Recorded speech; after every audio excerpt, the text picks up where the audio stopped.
Hello everyone, আমি পিয়া। আমি আবারও চলে এসেছি তোমাদের সাথে একটা জিনিস শেয়ার করব বলে। তো চলো তোমাদের সাথে আরেকটা জিনিস শেয়ার করব। সেটা হচ্ছে এটা যে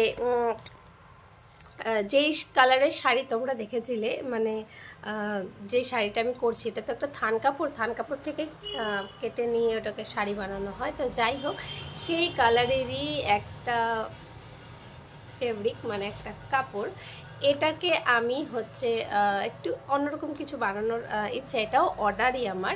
তো এটা হচ্ছে হবে হচ্ছে ঠাকুরের হচ্ছে আসনের যে সিংহাসনের যে পর্দা হয় রাতের বেলা দেওয়ার জন্য, সেই পর্দা। তো কাপড়ের সাইজও অনেকটাই ছোট, দেখতেই পাচ্ছ এটা ডবল আছে।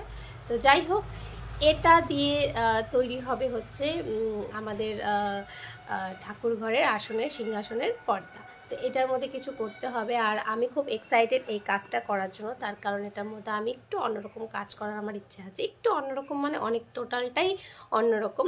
কিছুটা কাস্টমারের ইচ্ছা আর আমার ভীষণ ভালো লেগেছে। এটা কিন্তু তোমাদের এখন বলবো না যে আমি কী করবো, কিন্তু খুব তাড়াতাড়ি এটার মাপের জন্য আমি এটাকে কাজটা শুরু করতে পারছি না। তো যাই হোক, কালারটা কিন্তু সেম, কারণ সেম থান থেকে এটা কাটা। তোমাদের সাথে খুব তাড়াতাড়ি সিংহাসনের এই পর্দা নিয়ে আমি খুব তাড়াতাড়ি ভিডিও পোস্ট করব। আশা করি তোমাদের খুব ভালো লাগবে। তো দেখা হচ্ছে নেক্সট ভিডিওতে। ততক্ষণের জন্য টাটা, সবাই ভালো থেকো।